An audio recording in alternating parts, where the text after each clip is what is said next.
lebih menyenangkan. Habis itu panitia juga izin dari Semarwi, izin untuk merecord diskusi hari ini untuk pengarsipan atau mungkin untuk penguploadan, saya juga kurang tahu. Oke. Kita akan diskusi kurang lebih 1,5 jaman, kurang atau lebihnya segitu. Saya pertama-tama memperkenalkan diri dulu. Saya Rian Sebastian, seorang pembuat film dokumenter dan fiksi, film pendek, berasal dari Jakarta dan sedang berkuliah juga di kampus yang sama di Universitas Indonesia. Dalam diskusi kali ini kita akan membahas The Look of Silence atau Senyap, sebuah karya dokumenter dari film dokumenter dari Joshua Oppenheimer yang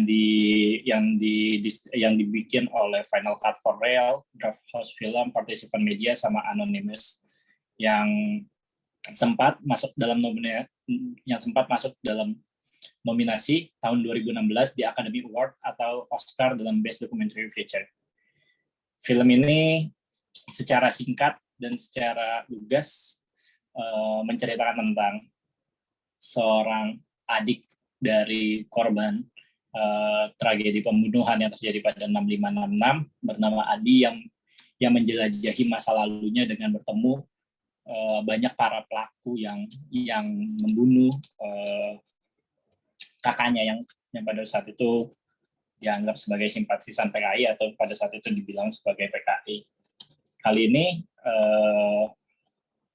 ada Mas Berto, saya akan membacakan profil singkatnya kedua narasumber yang akan memaparkan setiap membantu diskusi ini dalam membedah film-film tersebut. Oke, di sini ada Bang Berto atau Mas Berto Tukan. Gimana nih kabarnya Mas Berto? Apakah dalam kondisi baik? Baik, Rian. Terima kasih. Ya, alhamdulillah. Nah, Mas Berto ini seorang sastrawan gitu ya, yang sudah banyak gitu menulis tulisan dengan banyak publikasi kayaknya ya Mas ya di Indonesia. Dan Mas Berto emang terkenal sih harusnya di kalangan teman-teman di UI juga tuh. Oke, Mas Berto ini nanti akan banyak menjelaskan bagaimana film ini berbicara gitu tentang konteks pembantaian yang terjadi di Indonesia melalui sudut pandang daripada seni itu sendiri, yakni banyak unsur-unsur yang bikin menarik dalam film ini gitu. Entah kacamata, semiotika yang dipakai, bagaimana kepompong ditunjukkan kurang lebih 3 adegan atau 4 adegan yang ada di dalam film ini kepompongnya gitu. Terus juga di sini ada Mas Andi Ardian. Halo Mas, apa kabar Mas? Ya, baik-baik. Terima kasih. Alhamdulillah ya. Mas. Oke, ya. Ini profil singkat dari Mas Ardian. Sejarawan, ya beliau adalah sejarawan yang tulisannya juga sama mungkin sama Mas Berto gitu ya, populer di mana-mana gitu. 1996, Tahun Kekerasan, The Turks, The Crane Thief, and the Sugar Lord, Power, Politics, and Culture in Colonial Java. Dan juga salah satu pegiat HAM bareng dengan Oma Munir ya, di Malang berarti ya Mas? Batu. Oh ya, di Batu. Orang Batu marah kalau disebut Malang. Batu. Ya, di Batu gitu. Dan memang fokus juga dalam isu-isu pelanggaran HAM, entah yang terjadi pada kondisi sosial politik hari ini sampai kondisi sosial politik yang ada di saat Orde Baru 65 maupun 66 juga ya Mas ya. Oke. Jadi hari ini karena kita tahu ya di bulan September, tepatnya tanggal 30 September, ini banyak hal yang terjadi gitu pada 30 September dan juga banyak dari kemarin berkeliaran di media sosial tentang ayo kita nonton pengkhianatan G30 SPKI. Nah, ternyata Semarwi ingin membuat hal yang berbeda nih. Mari kita bedah The Look of Silence atau Senyap gitu, yang filmnya diblokir di Indonesia, tidak lulus sensor, kedua film dari Joshua Oppenheimer gitu. Dan kita tahu juga bahwa September adalah masa yang kelam, banyak peristiwa yang terjadi, banyak masyarakat yang meninggal karena kejahatan negara dan sampai detik ini gitu dosa-dosa tersebut tidak pernah diakui sebagai dosa oleh negara. Dan kita harus dan tidak pernah luput gitu dari pandangan kita bahwa tragedi 65 maupun 66 telah diubah oleh Orde Baru, bagaimana semestinya yang kita ketahui di bangku sekolah kita belajar gitu. Bagaimana ada jenderal yang mensaktikan Pancasila atau menyelamatkan Pancasila, tapi kita lupa juga bahwa 65 dan 66 ada pembantaian massal yang terjadi di Indonesia gitu, dan hal itu terus ditutupi bahkan hingga detik ini jarang sekali dibahas, dan bahkan ketika membahasnya kita kerap kali mendapatkan ancaman-ancaman ataupun teror ataupun penutupan diskusi tersebut. Dan hal itu tentu marak di hari-hari ini gitu. Bagaimana kebebasan berekspresi, kebebasan akademik juga diatur gitu di dunia kampus maupun tidak dalam bahasan tentang G30S ini sendiri gitu. Dan selain hal-hal tersebut gitu ya, ada juga pelanggaran HAM yang terjadi di Indonesia gitu dari Semanggi II.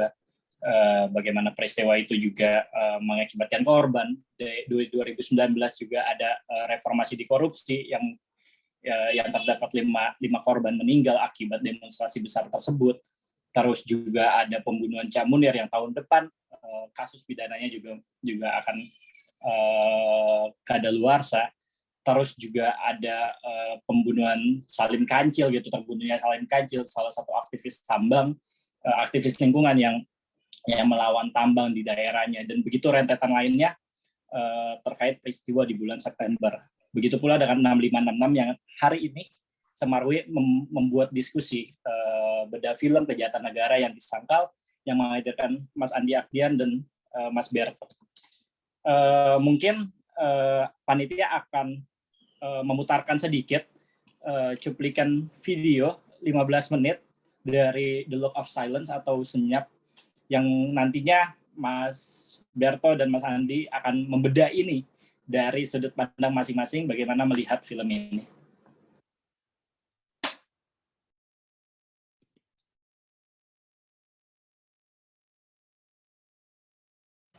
Itulah gitu. Dia ini kan senjata tajam dari belakang. Ini. Nah ini maaf Pak ya. Ini. Potong. Untuk apa dia koyak, tundang, mati. Itulah cerita si Ramli yang saya katakan itu. Ramli itu. Itu terpaksa kemaluannya dipotong. Kemaluan, jadi di belakang ini. Dibelah ini, dibelah ini. Mati. Ininya dibelah. Iya kan? Coba itu peristiwa. Nah, sejarahnya di situ. Ini jadi sejarah lah ini. Tunggu sebentar. Soal Ramli tadi gimana? Dari sana ngambilnya. Dan ini bawa jongkok ada ke sana. Ya, enggak apa-apa. Iya, ini dia. Supaya asli nampak. Pisaunya dari situ ya kan. Nah, gitulah kira-kira. Ini bahaya ini Pak. Enggak, dan apa aja, enggak diperagakan supaya nampak aslinya begitu. Itu tadi nggak mau bilang kalau saya bawa pedang yang aslinya dari rumah. Maka dibacoklah. Gitu. Saudara Ramli ini berkali-kali dan ditusuk dengan keris waktu itu, maka kelihatan sudah tidak berdaya. Maka ini saya tolakkan ke sungai, maka dia bergantungan di akar-akar kayu ini sambil minta tolong saya. Maka mereka angkat ke motor, ya mereka kerjailah kemaluan di pondok situ, ditanamkanlah di pelintahan yang sekarang. Masih ada kuburannya di situ. Nah, jadi walaupun si Ramli ini ya kita tahu waktu hidupnya itu mungkin orang baik, tapi apa boleh buat? Keadaannya pada waktu itu harus revolusinya begitu. Kalau backing dari tentara seperti apa misalnya? Paling-paling dia di sana aja itu. Nah, di motor tadi. Di motor tadi itu. Nggak sampai itu kemari. Nggak kemari. Nggak di sana itu. Aja. Ya. Nggak pernah kemari itu. Iya. Nggak pernah dia ngikuti kita. Karena itu mas saya katakan dari semalam itu. Ini adalah perjuangan rakyat. Rakyat. Bukan pemerintah atau ABRI. Bukan. Jadi dia menjaga posisi. Kalau nanti perjuangan pemerintah dikatakan ini dunia marah. Mau jelas lah. Ya kan? Bahwa pemerintah Indonesia membasmi PKI. Maka mereka itu jaga diri, tidak mau dia ikut langsung. Ya rakyat inilah yang menggerakkan ini, untuk membasmi PKI. Walaupun backingnya itu kita tahu mereka di belakang.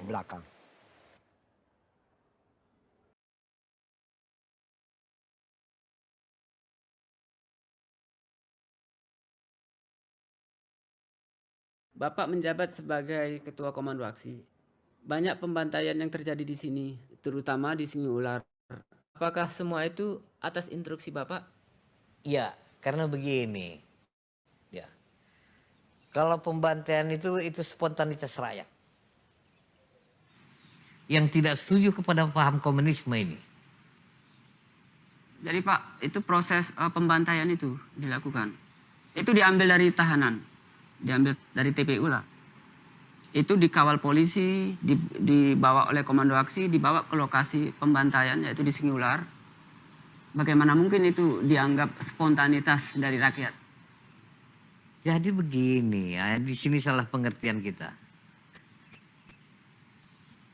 Yang spontanitas rakyat ini adalah menghancurkan idealisme, cita-cita, paham, ideologi PKI. Apakah bukan ini semua Bapak katakan karena Bapak sekarang masih menjabat sebagai anggota dewan? Enggak. Saya hanya ingin meluruskan. Ya. Itu bukan rambu. Saya sebagai sekretaris umum. Itu satu nanti. Atau karena kesalahan itu terlalu besar, Bapak tidak berani mengakui? Saya menganggap itu tidak besar. Bagaimana mungkin tidak besar? 1 juta orang dibunuh 4 tahun lebih. Itu dia politik. Mencapai idealisme prosesnya adalah proses politik. Dalam berbagai aspek. Kan itu. Jadi Pak, Bapak kan sudah dari tahun 71 sampai sekarang itu menjabat sebagai Ketua DPRD di Kabupaten Deli Serdang. Di kabupaten ini mungkin ratusan ribu yang menjadi korban. Bagaimana Bapak bisa menjalankan politik Bapak di tengah-tengah atau di lingkungan orang-orang yang pernah katakanlah Bapak bantai ketika itu? Ini begini ya. Kalau kita bicara soal politik. Nah, ini politik ya. Kalaulah mereka anak cucu mereka ini dendam sama saya tidak akan pernah mendapat suara terbanyak. Duduk kembali. Ini bukti bagi diri saya. Kenapa? Karena saya tidak sombong. Karena manusia ini jangan disakiti hatinya. Obati hatinya. Kunjungi mereka. Apakah formal, non formal? Apakah mereka memilih Bapak karena tekanan-tekanan? Oh, enggak ada tekanan-tekanan. Aku lahir tahun 68 di bulan Februari. Dan sebetulnya Pak, abangku itu salah satu orang yang korban yang dibunuh dengan cara yang sangat sadis oleh anak buah Bapak. Itu abang saya. Sekarang saya juga berhak untuk bertanya, apakah semua keluarga ex-PKI ini ingin terjadi lagi kejadian sebagaimana dulu? Oh tidak Pak. Tidak? Tidak. Robah. Kalau kita kaji dulu, karena dulu begini, kita ingin dulu. Wah, udah payah akan kejadian seperti dulu. Pasti akan kejadian. Tidak cepat lambat akan kejadian.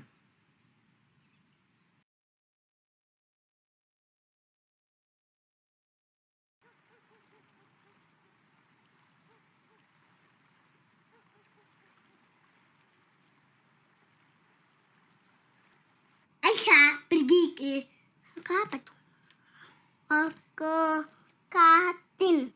Di rumah Aisyah makan siang. Lalu Aisyah bobo. Banyak kali cerita. Hari Aisyah pergi ke pasar. Saya beli cumi. Cumi apa? Kentut deh. Kurang ajar ya. Ini kan saya kentut. Mana ada kentut? Ini bau kentut.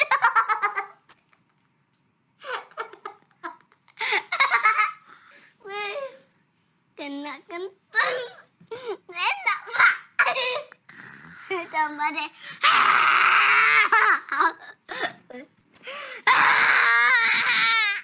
Itu belum seberapa. Aisyah udah berapa hari nggak gosok gigi? Di setahun. Setahun. Apa ini? Saya lihat.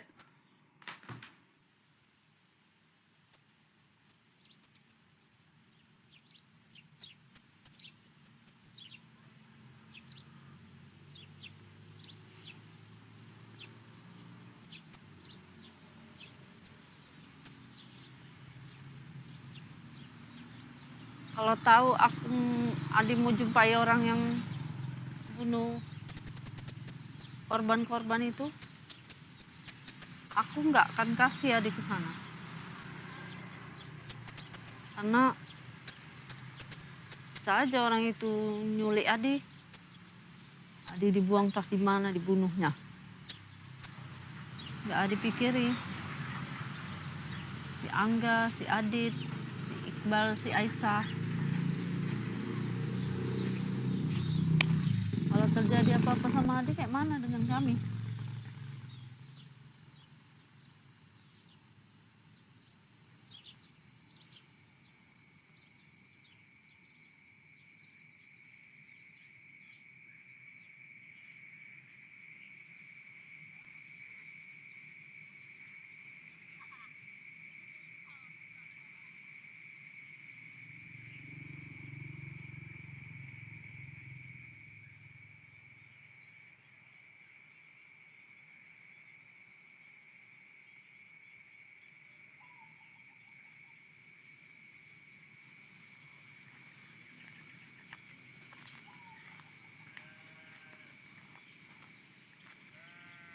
Assalamualaikum. Anak Mamang, sehat?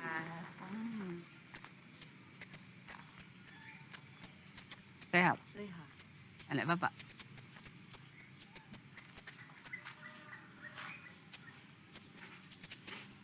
Nang Mamang kan?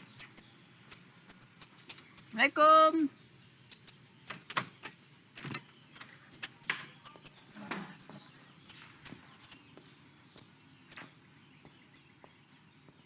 Sehat, Bang?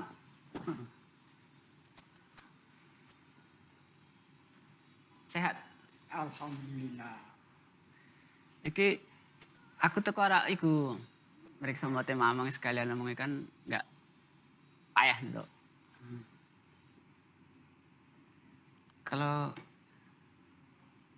iki enek tambah terang iku? Enggak juga. Enggak enek tambah terang. Siti pun enggak enek. Tambah gelap?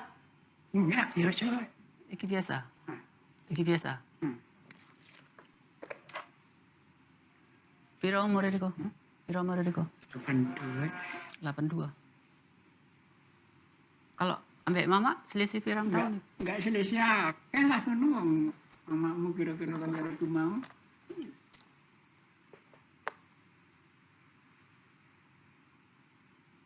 Oh, tapi Riko tahun 65 ya si nang Selambua ya. Iya.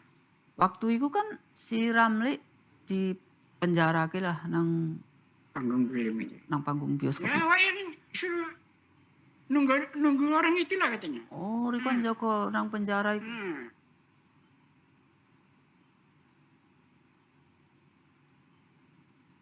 Mana umpamanya ini apa ya? Namun ikut diambil entah kemana-mana dibawanya sama masa-masa itu, awak nggak tahu awak tugas jaga. Riko pernah delok waktu orang itu dikiring nang motor, Riko pernah delok? Ya pernah. 30 tuh kadang kan. 20. Oh kalau motor besar ya motor siapa?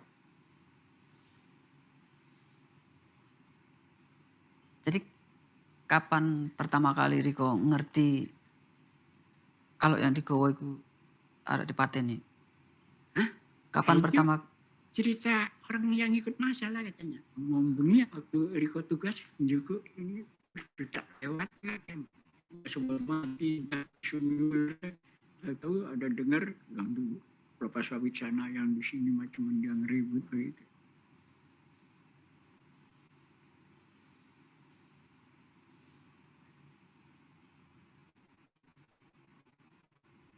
Awak dengar pun ya dari anggota masa itu aja. Sini masih hidup yang ikut masa yang pembinaan itu.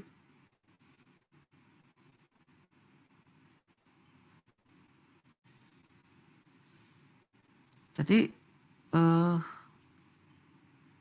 kalau seandainya Riko entah nggak iso entah bela atau apa njaluk misalnya, oh nggak usah diapain keponakanku. Yang masa itu sama Abri sudah kompak nampaknya. Awak di bawah perintah Abri lah, jaga keamanan di kecamatan kalian.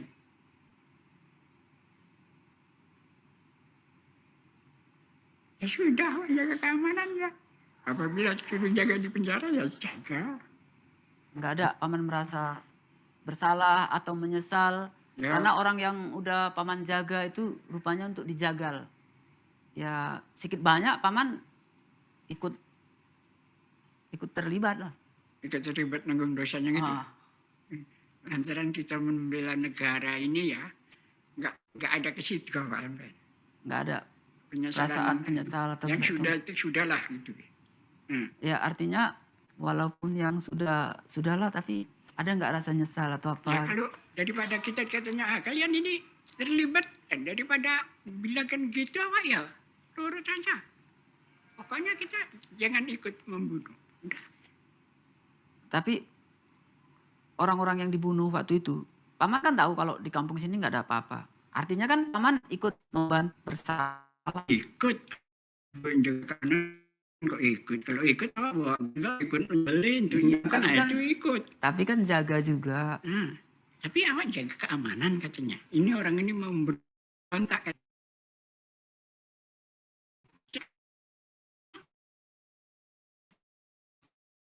Silah. Tapi kalau Ketika itu meletus, semua ke orang itu kan. Masjid yang begitu kecilnya sampai padat, lantaran takut disembelih. Sekarang mundurkan diri satu-satu, ya tinggal penduduk yang lama-lama juga. Panggil orangnya, yang begitu banyak di sini. Yang sunat-sunat saja dikerjakan. Nyalahkan juga awak. Mana bisa?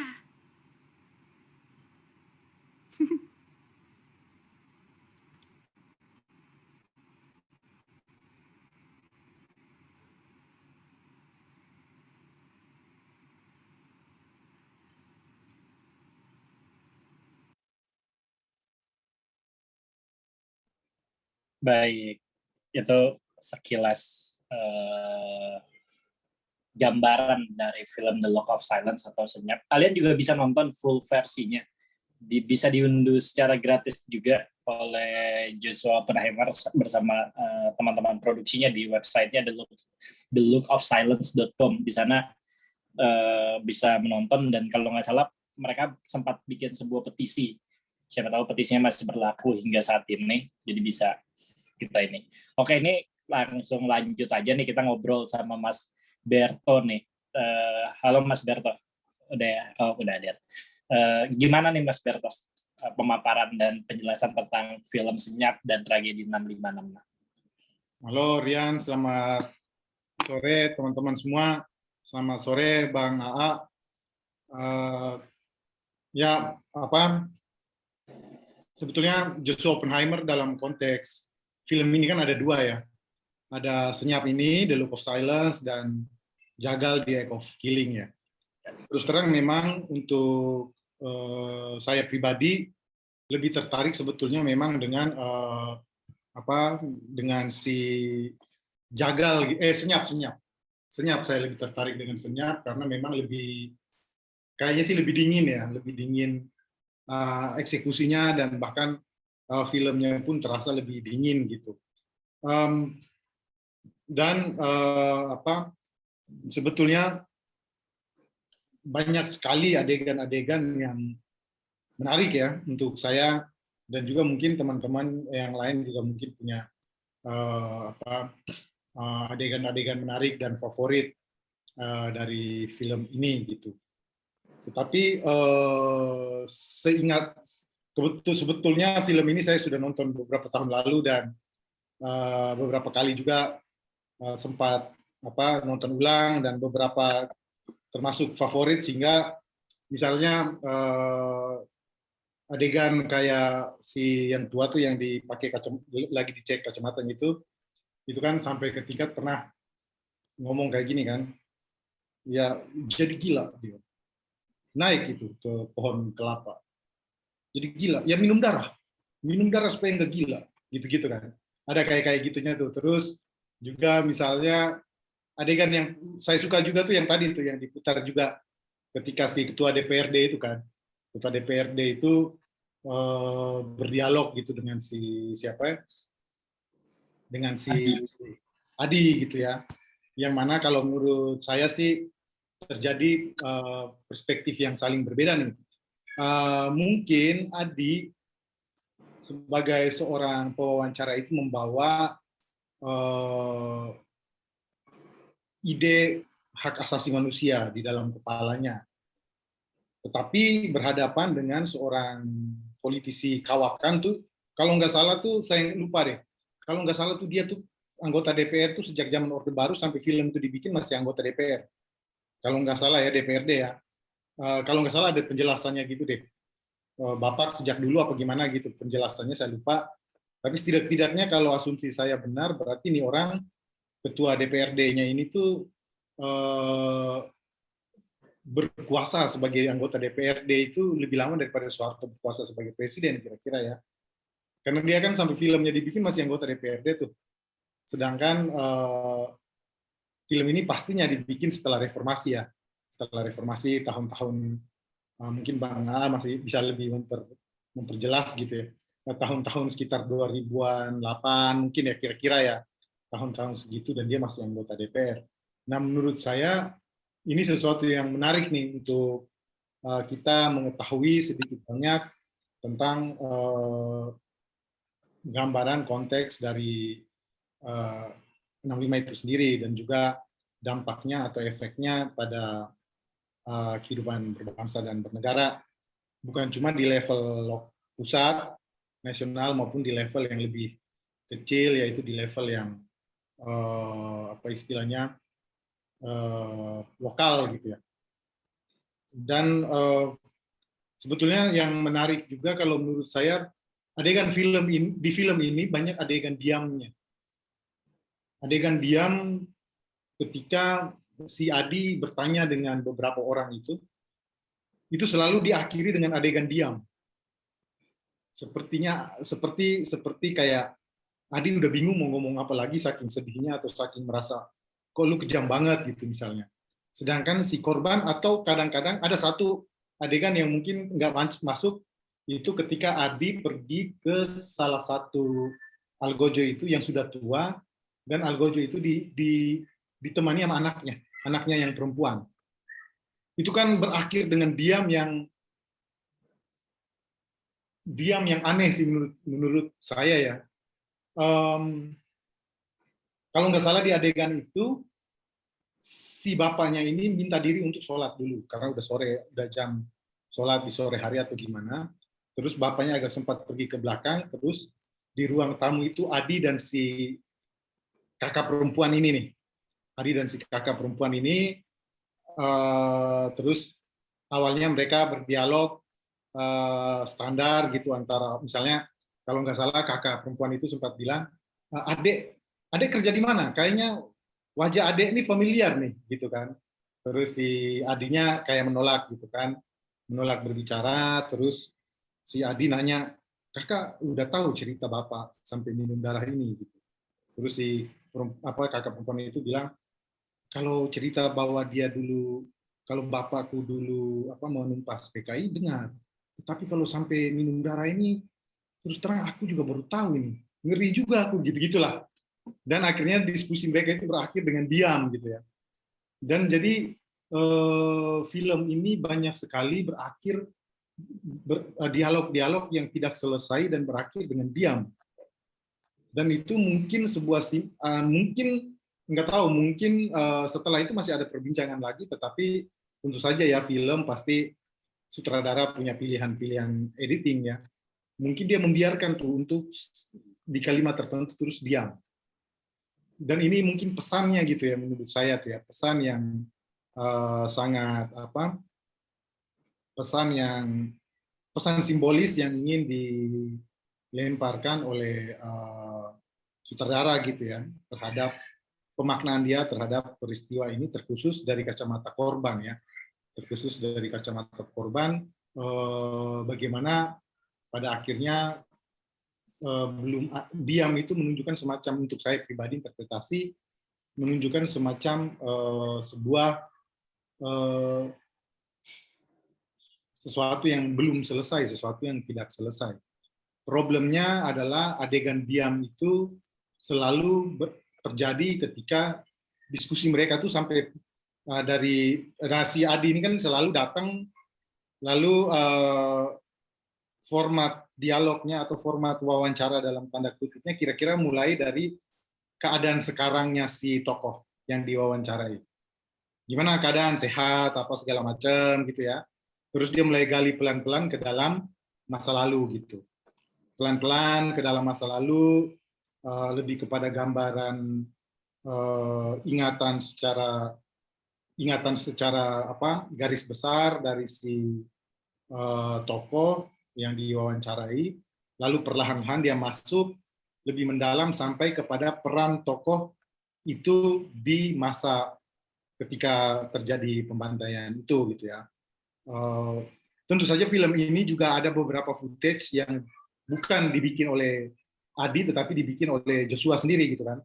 Jadi sepertinya Joshua sudah pernah melakukan penelitian sendiri sebelumnya sendirian, yang mana itu tampak jelas di adegan ketika Adi dan Joshua, orang di balik kameranya kan Joshua ya, Adi dan Joshua itu pergi ke rumah seorang algojo juga di masa itu yang sudah meninggal, dan di rumah itu cuma baru tinggal istrinya dan juga 2 anak laki-lakinya gitu.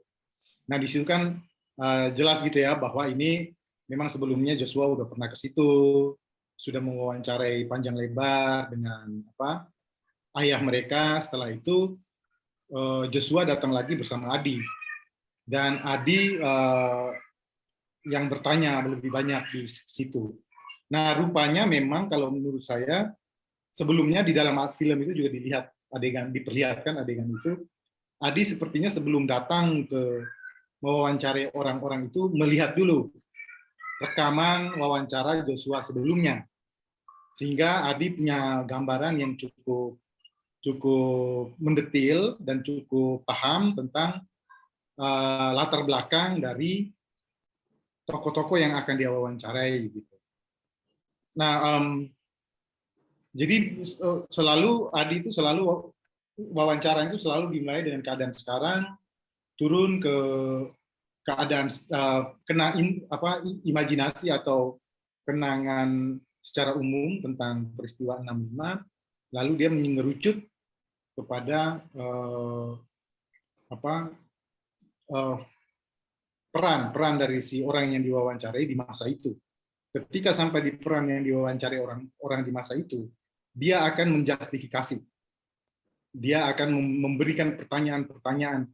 Kenapa lu, semacam kira-kira pertanyaan yang ingin menggali, kenapa lu begitu teganya? Kenapa, bukan lu ya, kenapa Anda begitu teganya? Kenapa Anda kok bisa melakukan hal seperti itu? Nah, sampai di pertanyaan itu, si pewawancara bisa balik, si yang diwawancara kerapnya melakukan defense, dan pada akhirnya ketika melakukan defense dan juga menyatakan bahwa dia hanyalah bagian kecil dari sebuah gelombang yang lebih besar, dan tidak bisa kesalahan itu hanya ditunjukkan kepada dia seorang gitu ya. Nah, sampai di titik itu kerapnya akan berakhir dengan adegan diam itu, adegan diam dari si Adi sendiri maupun si orang yang diwawancarainya gitu ya. Nah, jadi yang menarik untuk saya itu sih bagian-bagian itu yang diam, dan tentu saja sebenarnya adegan puncak menurut saya itu ketika ayahnya yang udah pikun itu, yang nggak bisa ngomong segala macam itu, maksudnya bukan nggak bisa ngomong ya, masih bisa ngomong tapi udah sulit gitu ya, udah banyak kehilangan ingatan segala macam, itu sampai semacam minta tolong ketika berada di rumahnya sendiri. Justru berada di rumahnya sendiri ada kain-kain gitu ya, saya agak lupa gitu, ada kain-kain, dia seperti tersesat di antara labirin gitu ya, kain-kain itu menjadi labirin untuk dia, dan dia minta tolong gitu, teriak-teriak minta tolong. Nah, ini menurut saya menggambarkan bagaimana trauma, meskipun dia udah hilang ingatan segala macam, udah pikun segala macam, tapi trauma tentang kekejaman di masa itu betul-betul menghinggapi dia gitu ya, menghinggapi ayahnya si Adi gitu. Dan bagi saya justru yang paling utama di film ini, justru ketika kita melihat ayahnya Adi dan ibunya Adi ketimbang adinya sendiri. Adinya sendiri itu kayak kita-kita ini nih, tidak berada pada peristiwa, tidak berada di masa ketika peristiwa itu terjadi, kita lahir jauh beberapa tahun setelahnya mungkin, tidak merasakan sendiri, dan kita menggali berdasarkan informasi yang kita dapatkan di saat-saat ini gitu ya. Tentu saja kalau saya pribadi, seperti juga di dalam karya-karya sastra, bagi saya orang yang mengalami langsung itu punya punya imajinasi dan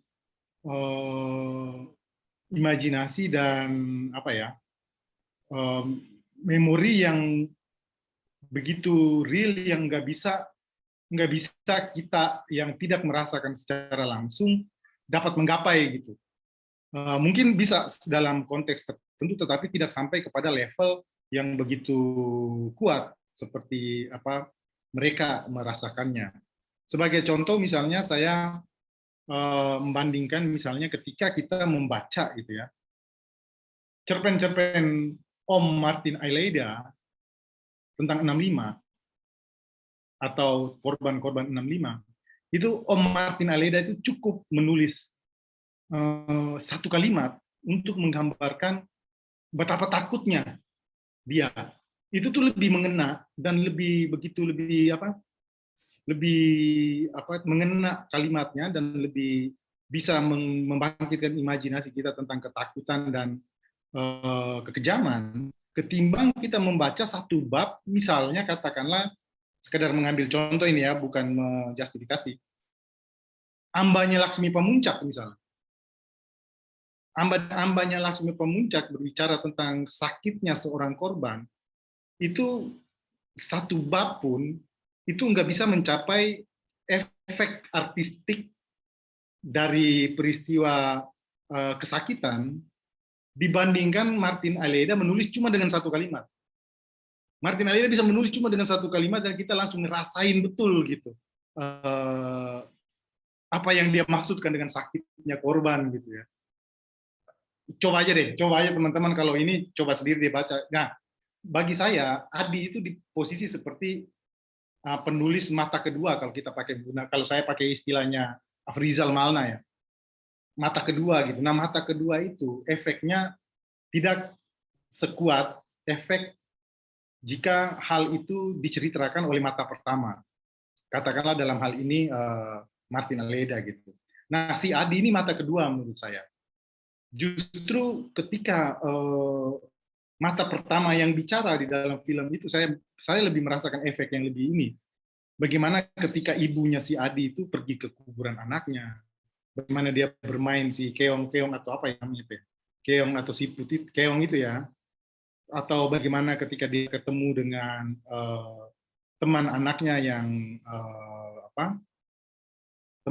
yang berhasil lolos dan lain sebagainya, itu raut wajah, cara dia berbicara, cara dia menyampaikan itu lebih kuat menurut saya ketimbang ketika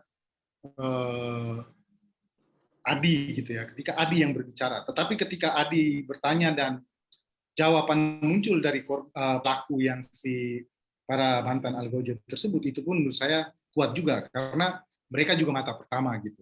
Jadi di dalam film ini ada mata pertama korban dan mata pertama pelaku, gitu, yang diperantarain oleh Adi sebagai mata kedua sebetulnya.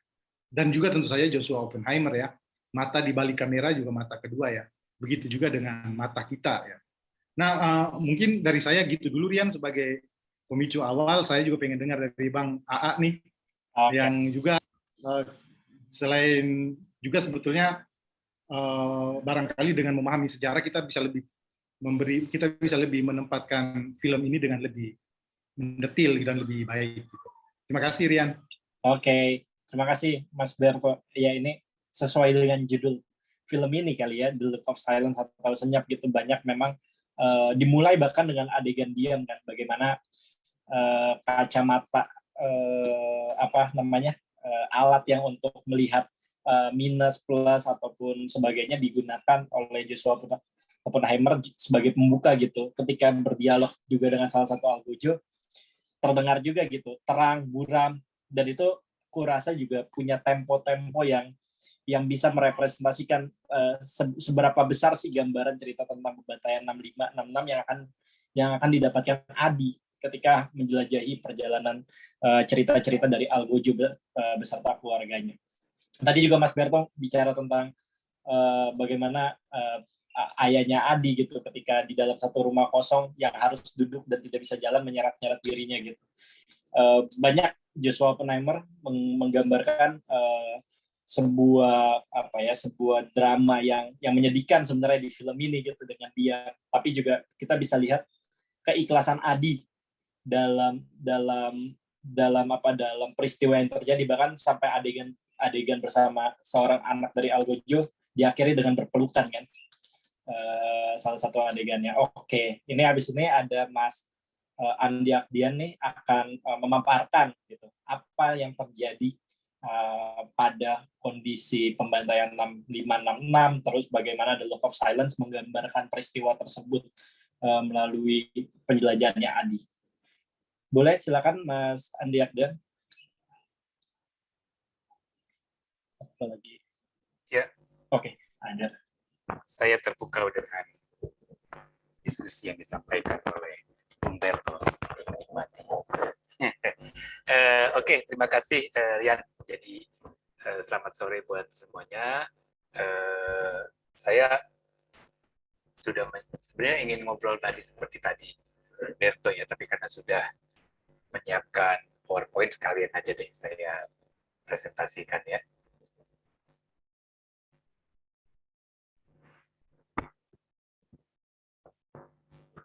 Oke, jadi mungkin saya berusaha singkat juga, nggak terlalu panjang lebar tentang dekade-dekade senyap dalam sejarah kita.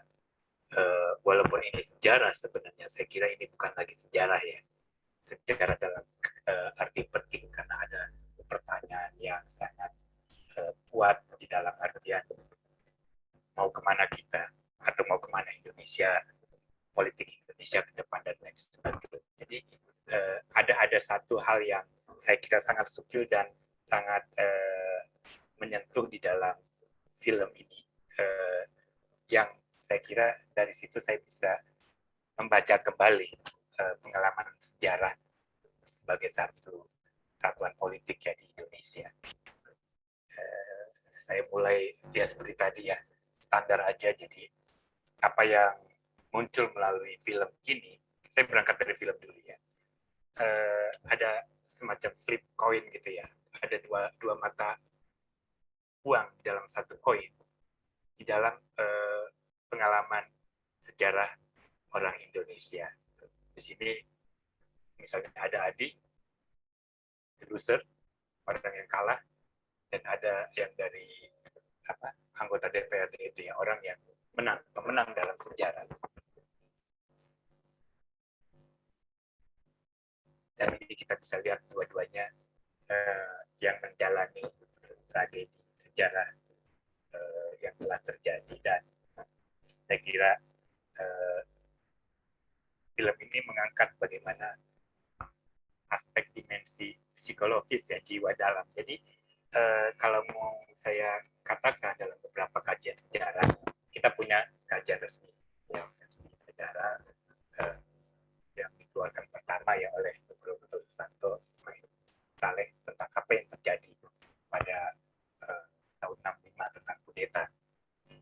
Dan juga ada yang dari versi Setnek yang kemudian diperbarui. Jadi itu ada sebuah narasi sebenarnya yang telah dibangun sejak awal pemerintahan Orde Baru muncul untuk melihat tonggak di mana kebijakan historis pemerintahan ini bisa punya legitimasinya nasional, percobaan kita dan lain sebagainya. Saya mau bilang ini adalah satu flip point ya, flip point versinya pemerintah, di mana orang atau versi yang muncul adalah versi tentang bagaimana ancaman terhadap negara saat itu, pembunuhan para jenderal dan juga beberapa pengalaman konflik di daerah-daerah, ketakutan terhadap komunisme saat itu juga banyak ditampilkan dalam beberapa cerita, khususnya juga terkait dengan hak sepihak, konflik tanah dan lain sebagainya. Jadi ada satu narasi yang sudah umum kita kenal selama kita ya, saya kira generasi saya dan saya nggak tahu apakah ada yang masih baca buku ini gitu ya, bilang atas satu dan lain sebagainya. Tapi ini adalah versi resmi. Kita juga ada flip coin mata uang yang lain yang dimulai sejak periode akhir pemerintahan Orde Baru ya, 90-an. Saat itu ada konferensi di Monash University dan mereka mempertanyakan juga tentang sejarah tahun 65 ini. Itu buku pertama dari bukan pertama ya, dalam petiknya pertama, artinya dia mengumpulkan itu, editornya Robert Fripp, dan dia mengangkat sebenarnya satu narasi, satu cerita.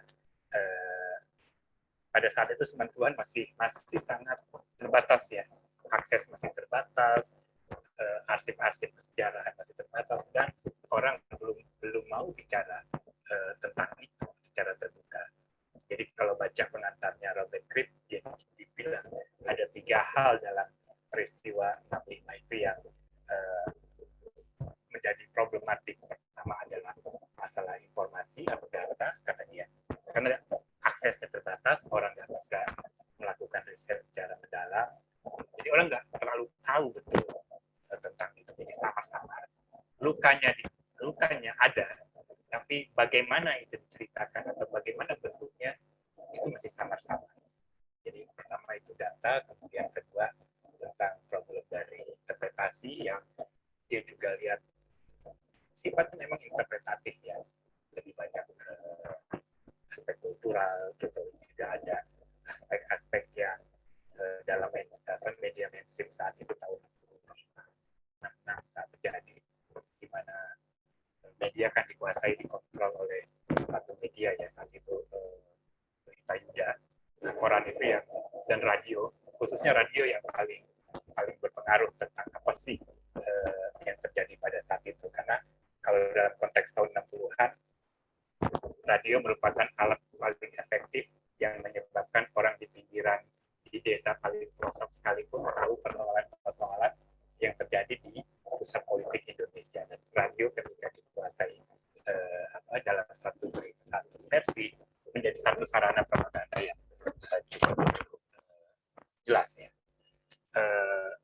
Tapi kemudian kita bisa lihat tidak lama dari Robert Fripp ada juga bukunya Jeffrey Robinson, Bali, dia juga mengangkat tema itu tentang jadi ini adalah studi-studi awal. Ada perbedaan cukup signifikan ya dari studi-studi awal tentang 65 dengan yang sekarang, misalnya Melvin, ya, Jeff Melvin dan sebagainya, yang sudah mulai menggunakan banyak informasi-informasi atau data-data yang berdasarkan arsip resmi. Jeff Melvin di Aceh melihat bagaimana mekanik ya, atau mekanisme dari satu peristiwa pembunuhan massal, dan juga kita awal tahun 2000-an kalau nggak salah, arsip pemerintah Amerika membukakan beberapa arsipnya, dan di situ juga kelihatan ada aroma perang dingin yang memang mendorong suasana di mana seperti pernyataan Ibu Pertiwi hamil tua, dan orang berpikir seolah-olah akan kiamat dunia pada tahun 65 saat itu. Jadi kalau baca arsipnya disebutkan si duta besar bilang dari Amerikanya bilang ini bahan-bahan yang kita sampaikan untuk mengangkat 65 dan menyiarkan kasus 65 dalam bahasa Indonesia ya, VOA ya, lewat VOA itu udah mulai kering nih. Kita harus cari lagi bahan-bahan baru untuk menambah bumbu tentang 65. Bumbu tentang 65 itu ya bumbu tentang yang kemudian menjadi cerita resmi versi negara saat itu tentang kekejaman PKI ya, atau apa yang terjadi di Lubang Buaya dan lain sebagainya. Jadi studi-studi belakangan menjadi satu gambaran yang sebenarnya sudah mulai lebih dalam, lebih konkret, lebih kompleks, menawarkan gambaran-gambaran yang lebih kaya tentang apa yang terjadi pada 65. Jadi pertama sudah pasti ada konflik di dalam negeri, ada angkatan darat versus PKI, lalu juga ada kalau Jeffrey Robinson bilang kelompok-kelompok untuk organisasi pemuda, kelompok Tameng di Bali saat itu yang juga diorganisir. Kalau di Jawa Timur ada Ansor Banser, ini kalau yang Joshua kan ada beberapa kelompok pemuda ya, ada pemuda Pancasila dan sebagainya. Ada pengorganisasian semacam itu, dan sekarang ini jadi itu yang kemudian menjadi problematik di dalam diskursus publik di Indonesia tentang apa yang terjadi pada 30 September itu ya. Dengan karya Joshua ini kita mendapatkan satu lagi yang sangat dalam, yang bukan lagi ngelihat satu konteks sejarah gitu ya, bukan lagi melihat tentang persoalan-persoalan yang struktural atau bagaimana peristiwa runutan terjadi, tapi dia menggali pada dimensi dalamnya. Nah ini yang kemudian saya ingin merefleksikan ya dari pengertian kesejarahan yang lahir dari peristiwa 65 ini. Di dalam melalui film ini juga saya berefleksi. Jadi ketika kita melakukan reformasi, sebenarnya tahun 98 itu ada semacam bayangan ya di kepala gitu, ada semacam horizon tentang apa yang harus dilakukan atau bagaimana sebaiknya reformasi politik di Indonesia dijalankan. Jadi cita-cita itu ada semacam suatu periode di mana orang merasa punya harapan besar tentang perubahan, melakukan perubahan, dan beberapa unsurnya sangat jelas gitu ya, bahwa kita tahu pertama misalnya tentang struktur politik yang tadinya dibatasi kemudian menjadi politik multipartai, dan juga pembatasan tentang misalnya peran militer dalam kehidupan politik melalui reformasi undang-undang pertahanan dan sebagainya. Jadi ada semacam imajinasi di kalangan muda tahun 98 ketika melakukan reformasi, punya horizon tentang apa yang akan terjadi di Indonesia ke depan dan harapannya ke depan. Kemudian berefleksi dengan apa yang terjadi dengan dalam pengalaman kita, sesungguhnya ya kita bisa melihat bagaimana kemudian perkembangan reformasi tersebut ya. Jadi yang saya mau bilang, ada meskipun ada harapan, ada semacam antusiasme dalam membenahi sebuah masyarakat baru melalui reformasi, tapi ternyata kita masih membawa bug gitu, bug dalam Indonesia demokrasi 4.0 lah ya. Jadi bug itu ada di dalam software. Jadi kita mengganti software demokrasi orde baru dengan demokrasi reformasi, tapi bug itu muncul tetap. Pertanyaan apa bugnya itu? Nah ini yang saya ingin mau sampaikan. Pertama, kalau kita melihat dalam pengalaman sejarah Indonesia, apa yang terjadi adalah normalisasi kekerasan ya. Hal yang biasa dan normal di dalam uh, kehidupan publik sehari-hari kita. Jadi ini kan sangat ini yang sebenarnya menjadi muncul gitu ya dalam sangat menohok ketika menonton Loop of Silence. Jadi kalau lu kalah, kalau lu orang biasa ya udah nggak usah ngapa-ngapain gitu, istilahnya gitu ya. Mau mencari keadilan ya nggak bisa gitu. Ada struktur, ada tembok yang membuat apa namanya symbolic violence atau kekerasan simbolik ini terus aja dialami oleh bapaknya atau ibunya. Nggak bisa ngapa-ngapain gitu. Kamu bukan siapa-siapa. Nah ini normalisasi violence yang kemudian menjadi kultur yang nggak hilang. Tahun 45 kita punya ada kekerasan pemuda. Tahun 65 kita juga kena ada kekerasan lagi, dan kekerasan itu dianggap dalam kebiasaan kita atau dalam mindset kita sebagai satu hal yang normal. Dinormalisasi artinya ya sudah, itu masa lalu. Itu untuk demi negara, keselamatan negara, dan lain sebagainya. Jadi kekerasan dianggap normal, biasa gitu, sudahlah.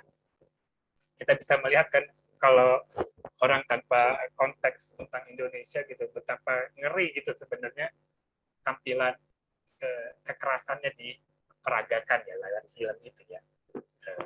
Mereka langsung berhadapan dengan orang. Beda dengan Jerman ya, Holocaust ya. Holocaust itu industrial killing. Jadi nggak ada persentuhan gitu loh. Cuma nama XXX masuk ke kamp konsentrasi, kasih gas, mereka mati, dan tidak ada sentuhan personal. Tapi yang ini kita lihat agrarian killing sini, kita bisa bandingkan nanti dengan Kamboja ya. Kita lihat yang dibunuh itu tetangganya sendiri gitu kan. Lalu cara membunuhnya juga mereka face to face.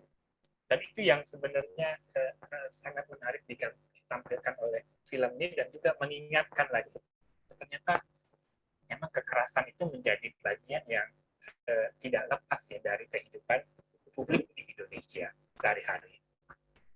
Dan itu tetap bercokol, normal gitu melakukan kekerasan atas nama sesuatu yang lebih besar. Kekerasan bisa kita terima, itu satu. Kedua, saya jadi ingat satu ini nih, ketika lihat Adi dan keluarganya, kita mendapatkan sosok tentang orang yang dihilangkan status keluargaannya lah istilahnya ya. Kalau nggak salah Agamben bilang apa, homo sacer ya. Orang yang lalu bukan manusia, dihilangkan dimensi kemanusiaannya, dihilangkan dimensi keluargaannya. Dia tidak berada dalam perlindungan hukum, tapi juga tidak diakui statusnya sebagai warga, dan orang-orang itu terus hidup dalam pengalaman sejarah Indonesia dan berdekade gitu, dekade senyap. Mereka harus diam. Mereka ada tetangga kita, orang-orang yang hidup dan sebagainya, dan tapi mereka diam. Jadi ada semacam berefleksi dalam sejarah di sini. saya sering mengatakan ini spekulatif, tapi saya mau bilang mungkin karena sejarah kita tidak pernah mengenal manusia ya. Kita nggak pernah mengalami Renaissance. Eropa pernah ya 1400, walaupun mereka masih orang, tapi dalam filosofinya, dalam kebudayaan populernya, orang human itu dia menjadi sosok yang diperhitungkan dalam artian secara filosofis ada, eksis gitu ya. Kalau pada medieval, pada periode sebelumnya kan mereka dianggap adalah bagian dari satu ciptaan Tuhan, takdir dan sebagainya, sehingga praktik misalnya kekerasan dalam periode medieval, saya lupa, inkuisisi itu berjalan. Tapi ketika ada reformasi atau gelombang Renaissance yang menempatkan manusia sebagai bagian dari pelaku sejarah yang independen, itu free will dan lain sebagainya, orang mulai bebenah gitu dalam melihat ini, dalam melihat hukum, dalam melihat lain sebagainya, dalam proses pembentukan sebuah negara bangsa. kita miss ketika kita ada kolonialisme, lalu kita ada periode awal sebenarnya membangun sebuah nation, tapi itu juga patah. Kemudian yang lahir kemudian yang semakin kuat adalah negara. Jadi tadi kan seperti tadi di percakapannya sangat jelas sekali menunjukkan, iya gimana kalau untuk negara kan gitu ya, semua selalu ini, lu mati aja nggak apa-apa gitu, yang penting negara bisa survive dan lain sebagainya. Itu ada satu yang terus ada di dalam tradisi, dalam kesadaran historis kita kontemporer. Nah ini yang saya kira bug ini yang kemudian sebenarnya menjadi problem sebenarnya dalam politik Indonesia, dan itu dilihat. Gus Dur melihat itu. Jadi politik Indonesia akan pernah maju selangkah kalau unsur-unsur tentang tadi ketakutan politik anti komunis tanpa komunisnya itu terus berjalan, sehingga dia ketika dia menjadi presiden, dia tahu betul ini akan berantakan lagi nih politik Indonesia kalau nggak dilakukan seperti itu. Dia mulai mengulik-ngulik satu yang sangat suci pada saat itu, yang Pak MPR ya, dan juga dia melakukan secara terbuka minta maaf. Kalau kita coba pahami dari segi Gus Dur sebagai seorang yang sangat liberal, sangat menghargai keluargaan, sangat menghargai hak asasi manusia, dia sangat menyadari bahwa politik Indonesia pasti akan macet. Demokrasi sebagus apapun prosedur atau bentuknya, pasti akan macet. Kalau hal yang ini, yang subtil ini, tidak dibenahi, itu yang keinginannya. Kalau ini tidak dibenahi, dia akan terus aja seperti ini, dan kita selalu akan mundur terus dalam agenda politik. Jadi kesadaran kewargaan ini tidak pernah muncul. Itu yang menjadi agenda utama dari Abdul Rahman Wahid saat itu. Jadi selamanya kita akan tunduk pada kekuasaan negara, selamanya kita akan tunduk pada kekerasan, kita tidak menghargai hukum dan lain sebagainya. Itulah yang kemudian disampaikan oleh Abdul Rahman Wahid ketika dia membicarakan. Jadi saya kira pembicaraan kita tentang look of silence ini sekalian mengingatkan a wake up call gitu loh, bahwa kita ini belum jadi manusia setengah merdeka ya, masih ya kita punya bajunya, kita baju demokratis dan sebagainya, tapi seperti yang dialami oleh Adi, seperti yang dialami oleh orang tua Ramli udah meninggal lah katakan. Mereka menjalani kehidupan dalam artian their life, kehidupan yang mereka bukan warga. Itu yang kemudian terjadi dalam sejarah kita. Dan ini yang sebenarnya saya kira menjadi catatan juga untuk kita ke depan sebenarnya ya, bahwa sanggup nggak kita melihat lagi politik Indonesia ini sekarang seolah-olah kan kita nggak pernah bisa maju lagi kan, seolah-olah sudah cukup gitu ya kan, dalam berpolitik sudah cukup, ada partai politik, ada institusi-institusi dan sebagainya, yang ideal sudah hilang gitu. Jadi sekarang praktikal, jadi normal, kehidupan politik normal yang sifatnya praktikal. Tapi di dalam film ini dia diingatkan lagi, enggak loh gitu. Kita hidup dalam satu kemandekan yang sampai sekarang belum kita buka. Kemandekan itu pernah dicoba pada awal reformasi, tapi juga tidak berhasil karena Gus Dur keburu diberhentikan ya, misalnya gitu ya. Jadi kita ke depan kan bertanya, apakah politik Indonesia ke depan seperti tadi juga kalau mau diskusi kita mikir-mikir, jangan yang galak-galak deh gitu, atau jangan yang serem-serem deh, kan capek gitu loh ya, capek. Atau kalau mau meneliti atau menulis, jangan tema ini deh, ada self censorship. Itu generasi saya tahun 90-an mengalami itu gitu. Masa sampai tahun 2021 orang mau memilih satu topik tersebut, kita jangan ini deh, jangan, nanti kita punya ancaman ini. Dan itu nyata gitu dalam kehidupan sehari-hari ya. Diskusi orang dibubarkan, orang masih berpikir banyak hal, dan kita masih bukan seorang warga yang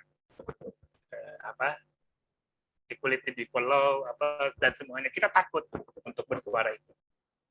Nah itu yang kemudian saya kira rentetan dari the look of silence di dalam melihat budaya politik kita yang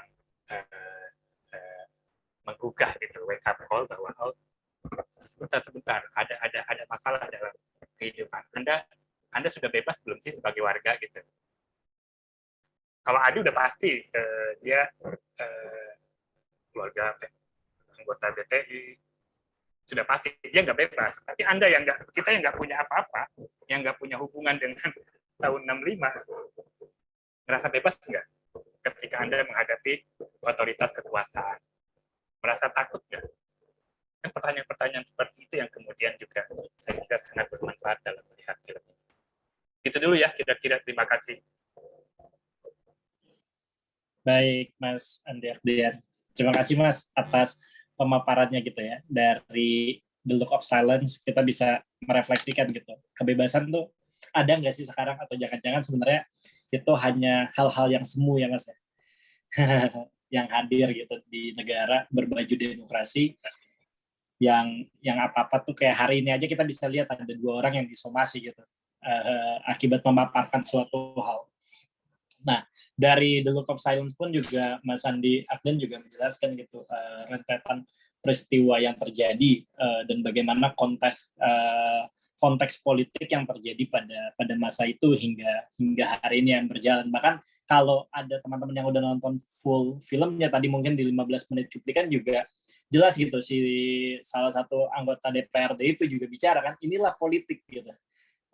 Dia bahkan dengan sangat mudah ngomong pembunuhan ataupun pembantaian yang dilakukan itu sebagai suatu hal yang lumrah di dalam politik gitu, dan dia bahkan secara tidak langsung dia mengiyakan gitu ekspresi pembantaian demi kepentingan politik. Kan kita bisa meragukan gitu orang-orang kayak gitu bisa duduk di DPRD kan. Jadi pertanyaan besar gitu.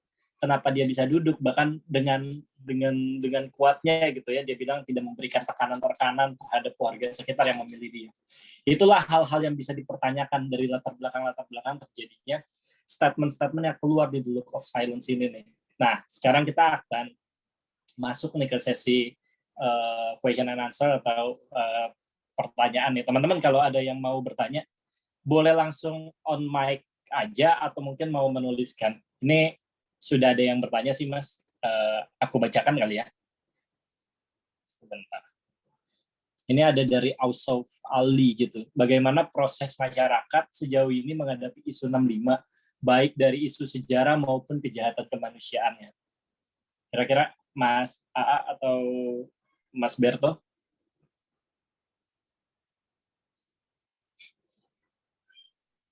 Nah, Bang AA dulu lah. Saya bilang Berto tadi duluan. Saya ya? Oke deh. Oke, boleh Mas. Satu tarikan ya tadi. Saya kira mungkin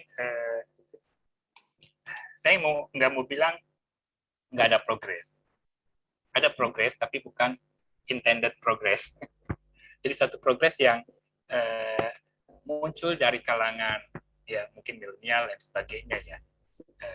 Karena ini generasi yang baru tidak punya pengalaman atau kaitan sejarah, baik secara moral atau secara emosional ya, ikatannya gitu.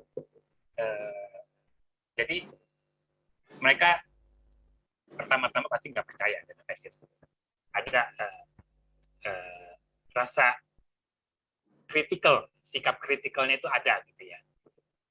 Jadi unintended. Itu produknya produk pendidikan, produk informasi dan lain sebagainya. Juga semakin banyaknya karya studi tentang itu yang orang bisa baca dan mereka bisa perbandingkan. Jadi ada progres dalam artian diskursus tentang 65 ini nggak seperti awal-awal tahun 2000, ya orang masih kaget gitu kan, kok tiba-tiba dibicarakan. Ingat saya jadi ada teman-teman mulai teman-teman di Jogja itu ya bikin rekonsiliasi dan lain sebagainya. Kaget sebenarnya, orang masih kaget, tapi karena ada aroma keinginan mengubah dunia saat itu ya, mengubah masyarakat, mengubah tatanan politik itu terus mengalir. Nah, jadi progres dalam satu tanda saya kira saya melihat ada dalam artian orang tidak buta melihat itu. Kecuali yang di jalan, saya nggak komentar orang yang demo di jalan ya, nanti kayak saya nggak ngomong itu lain lagi, itu produk lain. Tapi kalau misalnya di kampus-kampus ya kita ngelihat di ya anak-anak SMA lain sebagainya sudah berkembang satu standar intelektualnya. Kan problemnya gitu, standar intelektualnya meningkat, materi dari negara untuk mengatakan menghidupkan hantu itu produk lama kan, itu bukunya aja sampai sekarang ya itu aja gitu loh. Siapa yang mau baca buku seperti itu? Ya kan? Orang apalagi sekarang udah digital, siapa yang mau baca? Orang nggak percaya dengan misalnya bagaimana pertanggungjawaban akademisnya. Sekarang mahasiswa saya juga sekarang berani kalau bilang, benar nggak sih gitu? Beda waktu saya kuliah dengan dosen saya juga beda gitu kan. Orang nggak gampang percaya sekarang itu. Jadi harus diyakinkan dalam artian secara intelektual dan lain sebagainya. Dan disitulah problemnya kan. Problemnya adalah ketika itu dibuka, kita bisa melihat yang ditutup itu apa sebenarnya. Selama ini banyak fokus pembicaraan pada apa yang terjadi pada 30 September, pengambil alihan kekuasaan dan berhenti di proses kekuasaan. Tapi apa yang terjadi setelah memasuki bulan Oktober, November, Desember dan sebagainya? Orang bertanya itu. Orang bertanya pada ya udahlah, pada kudeta Soeharto dan sebagainya, secara politik faktanya itu sudah terjadi, sudah ada. Karya-karya tentang itu sudah banyak yang bicara. Tapi pembahasan negara kan nggak pernah bicara September, November, Desember, Januari, baru setelah Februari mungkin berhenti ya, dan sebagainya. Itu yang saya kira progres pada satu sisi. Tapi tidak berjalannya yang tadi saya sangat sayangkan inisiatif yang sudah digulirkan oleh Gus Dur itu. Kemudian mungkin Pak Agus Wijoyo ini ya, Jenderal Agus ya, yang juga dia juga melihat sebenarnya ini politik Indonesia akan brengsek kalau begini terus gitu loh, nggak akan beres gitu loh, politiknya jadi dipermainkan oleh bagi politik itu loh, hantu politik yang nggak clear. Jadi kan ketika ada politik anti komunis, nggak ada komunisnya, itu kan bisa kemana-mana gitu ya. Itu problematik di dalam ini. Jadi macet secara kelembagaan institusional di negara ya. Nah itu proses itu yang sebenarnya saya nggak tahu apakah akan dimulai lagi gitu. Karena pada saat reformasi awal, desakan rekonsiliasi, terus permintaan maaf dan lain sebagainya untuk semakin maju, tapi sekarang berhenti juga ya inisiatif itu. Jadi inilah dialektis lah, ada kemajuan tapi ada juga kemunduran sifatnya. Begitu. Terima kasih ya. Oke, baik Mas. Gimana nih Mas Berto melihat karya-karya seni, apakah ada progres gitu terkait pembahasan pembantaian massal 65 dan 66? Ya, mungkin kalau dalam sepakat dengan Bang AA tadi, tapi kalau dalam konteks karya seni, saya kira juga semakin banyak ya sekarang ya, terlebih di masa ya sama sih, masanya sama sepertinya apa yang tadi dijelaskan Bang AA tadi, itu bareng dengan kesadaran di intelektual dan kesadaran di aktivis misalnya, itu sepertinya nggak tahu nih gimana nih hubungannya, tapi sepertinya bareng gitulah, kira-kira gitu deh. Siapa yang duluan udah nggak ngerti saya nih, tapi sepertinya bareng gitu, bareng muncul banyak film dokumenter kita tahu yang mengangkat 65, tentu saja juga batu patokan yang sekarang udah muncul banget ini kan, yang film yang barusan atau yang sedang kita bicarakan ini kan, itu kan jadi patokan banget untuk hal itu gitu. Di konteks sastra juga saya kira juga banyak ya, banyak baik novel maupun cerpen gitu banyak. Terus lagu apalagi ya, lagu-lagu saya kira banyak banget ya. Jason Ranti misalnya, isu-isu itu muncul, ada muncul. Siapa lagi, banyak sekali lah kalau dalam konteks musik gitu. Nah tapi secara tidak langsung Om Martin Almeida itu mengkritik bahwa menurut dia kenapa kok sampai setahun-tahun yang seperti ini karya-karya seni di Indonesia yang muncul untuk mengangkat tema-tema 65 dan juga peristiwa-peristiwa selanjutnya itu belum, menurut dia gitu ya. Ini saya menginterpretasikan dari salah satu cerpennya ya, cerpennya Martin Almeida itu surat seorang tapol kepada cucunya bagaimana gitu, judulnya kira-kira gitu deh. Itu bagi dia tuh dia belum menemukan sebuah karya seni entah di film, entah di sastra yang benar-benar menurut dia benar-benar bisa mengusik kemanusiaan kita gitu. Itu catatan Martin Almeida dan ini interpretasi saya juga ya atas cerpennya dia gitu. Dia menulisnya dalam bentuk cerpen sih, jadi mungkin bukan kritik dalam pengertian esai atau apa yang langsung gitu ya, dalam bentuk cerpen. Nah, pertanyaan dia itu masih sejauh ini belum sampai ada sebuah karya yang betul-betul bisa menggugah dan bisa bikin kita betul-betul katakanlah indah lah secara artistik, secara estetik yang betul-betul menggugah kemanusiaan kita gitu. Salah satu contoh mungkin yang dikasih oleh Martin Almeida di dalam cerpennya itu Anne Frank ya dari kalau dalam konteks ini dengan perbandingan dengan di Nazi Jerman gitu. Nah menurut saya pribadi juga ini kayaknya jadi PR banget untuk kita gitu. Tetapi mungkin artinya itu ya kalau menjawab pertanyaan tadi tentu saja senada dengan tadi yang disampaikan Bang AA tadi. Tetapi kalau dalam konteks seni dan sastra mengutip Om Martin Almeida ini sudah muncul terus, tetapi belum ada yang mencapai sebuah mutu artistik yang bisa dikatakan top, kira-kira gitulah. Nah, menurut saya barangkali ini karena kalau misalnya kita bicara dengan sejarawan atau kita dengan orang-orang yang suka dengan sejarah, itu kita akan mendengar seperti berceritakan. Nah, sedangkan mungkin seniman-seniman kita, sastrawan mungkin,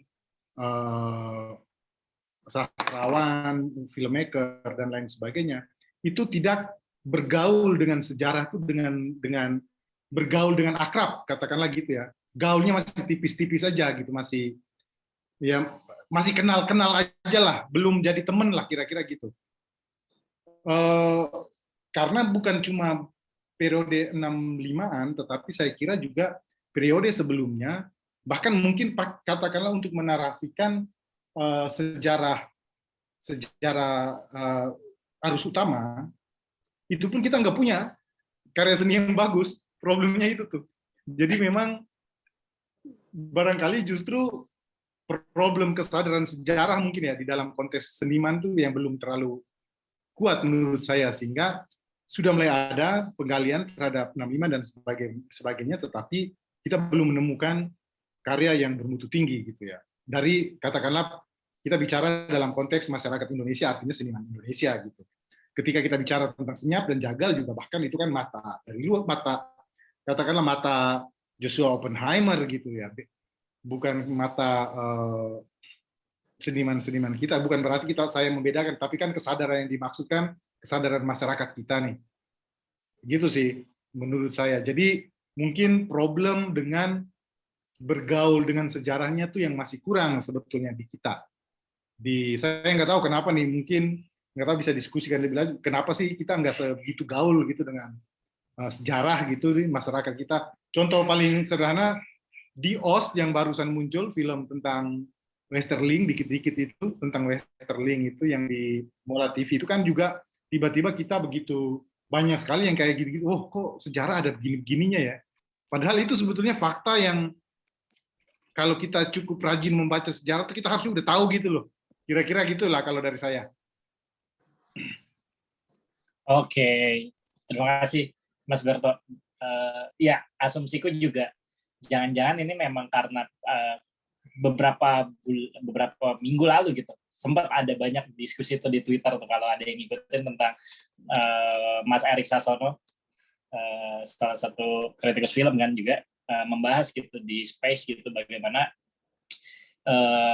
seharusnya dengan adanya grand narasi yang udah dibikin sama Orde Baru sejak lama ini nih, kita sebagai seniman harus menghadirkan juga gitu narasi-narasi alternatif dari grand narasi tersebut gitu dengan sebanyak-banyaknya, dan bukan bicara tentang benar atau salah gitu, tapi informasi yang diberikan punya pilihan dan opsi yang cukup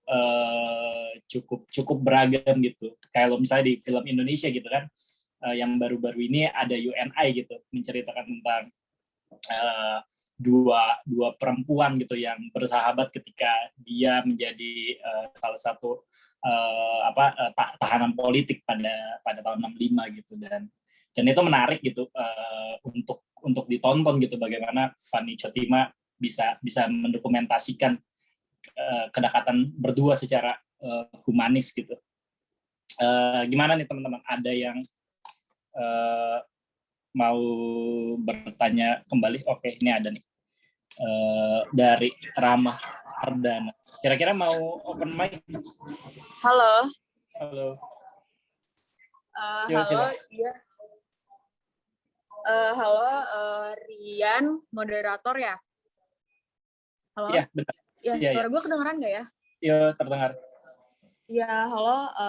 Mau nanya sih soal tadi pernyataan dari Pak Andi, jawaban dari Pak Berto juga cukup menarik juga sih. Soal penjelasan dari Mas Andi tadi tentang progres. Sebelumnya perkenalkan saya Ingrid, mau nanya gitu soal progres tadi yang udah dijelasin sama Pak Andi sebagai sejarawan gitu. Kalau misalnya memang progres soal wacana anti komunisme ini sebenarnya udah berprogres yang aku tangkap sih ya. Cuma memang masih terbatas banget di lingkup intelektual dan seniman atau sastrawan gitu kan. Mau nanya karena memang aku juga pernah sering gitu mengamati kalau sebenarnya kekerasan wacana anti komunisme ini kan kalau dulu ya zaman 65 itu kan tentu lewat otoritas negara gitu, otoritas negara lewat militernya gitu, pemusnahan dan lain-lain gitu kan. Terus juga politik, dari segi politik kayak ya di zaman Orde Baru gitu, melalui otoritas politik si Soeharto ini terjadi kekerasan wacana anti komunisme ini kan. Tapi yang paling menarik sih soalnya pernah baca juga kalau misalnya ternyata nggak cuma di sisi itu kan, ada bagian level-level yang lebih berpengaruh kenapa akhirnya wacana anti komunisme ini bertahan sampai sekarang gitu kan, lewat budaya gitu, misalnya kayak film kayak lucu juga sih, film G30S tuh sampai sekarang pun masih diputar kan di TV nasional gitu, dan kenapa masih dipertontonkan gitu walaupun Orde Baru ternyata udah musnah, udah reformasi kan kita harusnya kan gitu. Nah, pengen tahu ada nggak sih progres yang ada tapi dari unsur budaya kan Ibu juga banyak banget kan masih pemusnahan kayak buku-buku, pembakaran buku yang tentang komunisme yang sebenarnya tuh itu bukan buku yang tentang komunisme gitu, yang mengajak orang menganut paham-paham komunisme gitu. Padahal itu kayak aku tuh juga pernah tahu kalau misalnya ada pembakaran bukunya Franz Magnisuseno tuh yang tentang Karl Marx dari sosialisme utopis ke sosialisme revisionisme. Nah, itu tuh kan juga sempat dimusnahkan gitu sama forum-forum ini ya, apa namanya, yang terdiri dari aliansi anti komunis gitu, kayak Gerakan Pemuda Islam, Front Hizbullah, Forum Pemuda Betawi gitu kan. Itu kan ada kaitannya dong dengan budaya, karena memang yang agen-agen yang menghancurkan gitu itu agen-agen budaya gitu. Misalnya kayak gitu kan, maksudnya ya ini ya, apa namanya, organisasi-organisasi ormas-ormas Islam gitu loh, yang memang secara kultur tuh kan mayoritas gitu di Indonesia. Kenapa sih pengen tahu akar-akarnya, akar permasalahan sejarah, mungkin kalau bisa ditarik, kita tarik aja sih kenapa bisa sampai sekarang tuh agen-agen yang turut berperan dalam agen kebudayaan, apa namanya, wacana anti komunisme itu mereka gitu loh. Itu pertanyaannya sih dari aku, dan apakah emang ada apa sih yang bisa dilakukan untuk apa sih namanya adanya progres budaya gitu, karena kan memang ya kalau kita ngomongin progres intelektual itu kan cuma bisa diakses, informasi-informasi itu kan cuma bisa diakses sama orang-orang yang berpendidikan tinggi aja gitu. Maksud aktivis pun gitu kan, dia punya akses privilege untuk mengakses informasi itu. Tapi kan sebenarnya yang paling signifikan itu budaya tadi sih, unsur budaya tadi sih sebenarnya yang bisa jadi faktor yang kuat gitu untuk ada progres yang lebih maju lagi, next level progres dari demokrasi gitu loh. Kalau misalnya kita mau membicarakan progres demokrasi dan menghilangkan wacana anti komunisme itu gitu loh. Karena sampai kapanpun nggak akan bisa ini sih kalau misalnya masih ada unsur-unsur budaya yang kenceng banget gitu melalui stigma negatif itu. Mau tahu sih Soli, jadi panjang banget ya. Makasih. Oke, terima kasih atas pertanyaannya. Bagaimana nih Mas memandang itu? Berto dulu. Oke, Mas Berto. Lanjutkan budaya.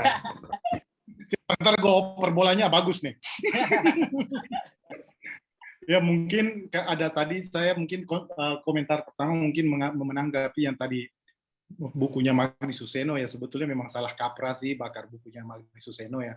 Karena bagaimanapun juga sebetulnya kesimpulan buku itu tetap saja humanis ya, tidak Marxis sekali sebetulnya. Jadi memang yang bakar buku juga nggak ngerti bukunya itu kayak apa sebetulnya sih gitu. Jadi sebenarnya salah kaprah. Tapi problemnya memang lebih jauh dari itu ya, tadi yang Saras katakan. Kalau saya tidak mengatakan bahwa saya pada posisi bahwa kesadaran di level intelektual, aktivis maupun pekerja budaya itu penting. Karena bagaimanapun juga memang ini pertarungan di wacana pengetahuan. Wacana sejarah ini kan wacana pengetahuan nih, mengenai arsip, mengenai penelitian sejarah dan lain sebagainya ya. Karena kan sejarah itu kan kita yang hidup sekarang kan, nanti Bang A tolong dikoreksi nih kalau salah. Karena sejarah itu kan kayak pertarungan ini kan, pertarungan perspektif banget kan sebetulnya ya, perspektif A dan B gitu. Dan saya kira kesadaran di aktivis intelektual dan pekerja budaya ini penting karena sejauh ini bagi saya mereka lah agen distribusi pengetahuan gitu. Agen distribusi pengetahuannya di situ. Tetapi tentu saja pertanyaannya adalah pendistribusian yang dilakukan. Tentu saja ini juga buat teman-teman Semar juga, kita semua di sini kan kaum intelektual, kuliah lah minimal gitu ya. Itu pertanyaannya ya tentu saja kepada kita semua juga gitu. Bagaimana kita cara mendistribusikan pengetahuan yang kita dapatkan ini kepada teman-teman yang lain, kepada masyarakat yang lebih umum gitu. Sehingga katakanlah saya cukup tertarik dan saya cukup pertamanya saya dengerin lagunya Jason Ranti yang bilang komunis segala macam itu, pertama ya apaan sih nih, nggak terlalu ini, tapi belakangan oh iya benar juga, caranya memang misalnya ada 1-2 cara yang harusnya seperti ini, lebih ke bawah gitu. Nah mungkin kita bisa cari tahu lagi apakah misalnya para YouTuber yang sekarang mungkin menjadi konsumsi lebih banyak orang daripada buku gitu.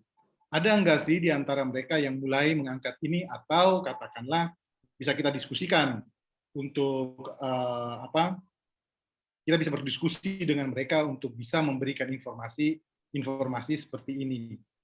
Jadi menurut saya perubahan itu seperti tadi yang di awal kita katakan, Bang A juga sudah katakan bahwa kita udah ada perubahan yang cukup bagus, tetapi distribusinya nih yang memang masih menjadi PR untuk kita gitu.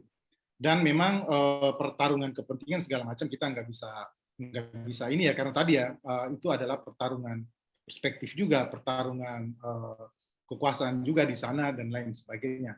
Dan saya kira memang ini berhubungan dengan akar sejarah Indonesia nih ya, akar sejarah Indonesia yang mungkin disertasinya Bang Aat yang kita tunggu terbit sebagai buku yang belum muncul-muncul nih, tentang pergerakan di Surabaya nih, yang perlu menjelaskan ini.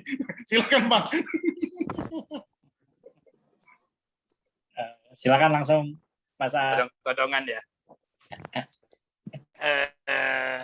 Ya gini, saya kira gini, ada beberapa lapisan ya. Saya mulai dari tentang politik anti komunis ya.